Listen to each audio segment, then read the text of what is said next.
Hello everyone, আসসালামু আলাইকুম। কেমন আছেন সবাই? আশা করি আল্লাহর রহমতে সবাই অনেক ভালো আছেন। আলহামদুলিল্লাহ, আল্লাহর অশেষ রহমতে আমি আমার পরিবার নিয়ে অনেক ভালো আছি।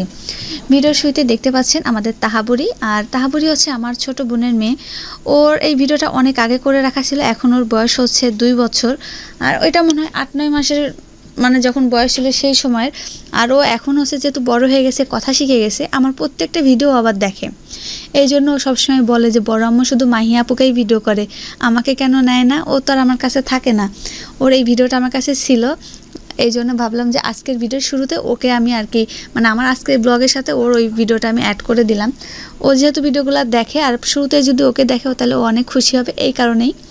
আর আজকে হচ্ছে বাড়িতে ভুড়ি রান্না করা হয়েছে, মুসুরির ডাল আর হচ্ছে শশা, এটাই হচ্ছে আজকে আমাদের খাবার।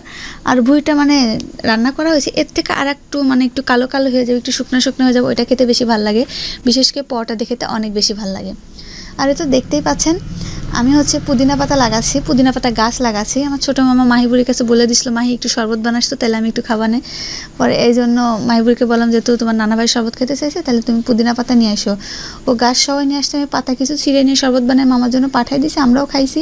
আর এখানে লাগাইলাম। আর আমার কাছে পুদিনা পাতা গাছ ছিল, কিন্তু আমি যত্ন না নেওয়ার কারণে গাছগুলো মরে গেছে। যে কোনো জিনিসের যত্ন নিলেই কিন্তু ভালো থাকে। আর এটা হচ্ছে আমার পত্তলিকা গাছ, এটা এখন চিন্তা করছি বাড়ির উঠানে নিয়ে যা রাখবো। ফুল আসতেছে তো, অ্যালোভেরা গাছটাও বাড়িতে উঠানে নিয়ে যা রাখলে বাড়িটাও দেখতে সুন্দর দেখা যাবে। আর আমরা চাইলে কিন্তু আমাদের গ্রামে প্রত্যেকটা বাড়ির আঙিনায় কিন্তু অনেক জায়গা পড়ে থাকে। আমরা চাইলে আমরা মেয়েরা কিন্তু সংসারে অনেক কাজে সাহায্য করতে পারি। এই যে আমি যেমন ঢ্যাঁড়স গাছ লাগাইছি, মাশাআল্লাহ ঢ্যাঁড়স গাছগুলোতে ফুল চলে আসছে। আর ডাঁটা শাক বুনছি, শশা গাছ লাগাইছি।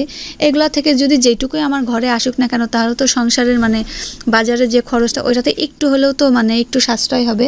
এই জন্য আমরা যেন সবসময় আমাদের বাড়ির আশেপাশে যে জায়গাটুকু থাকে ওইটা যেন ফেলে না রেখে কিছু যেন করার চেষ্টা করি।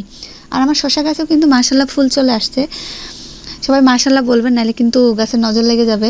আর আজকের মতো আমি এখানেই বিদায় নিচ্ছি। আল্লাহ হাফেজ।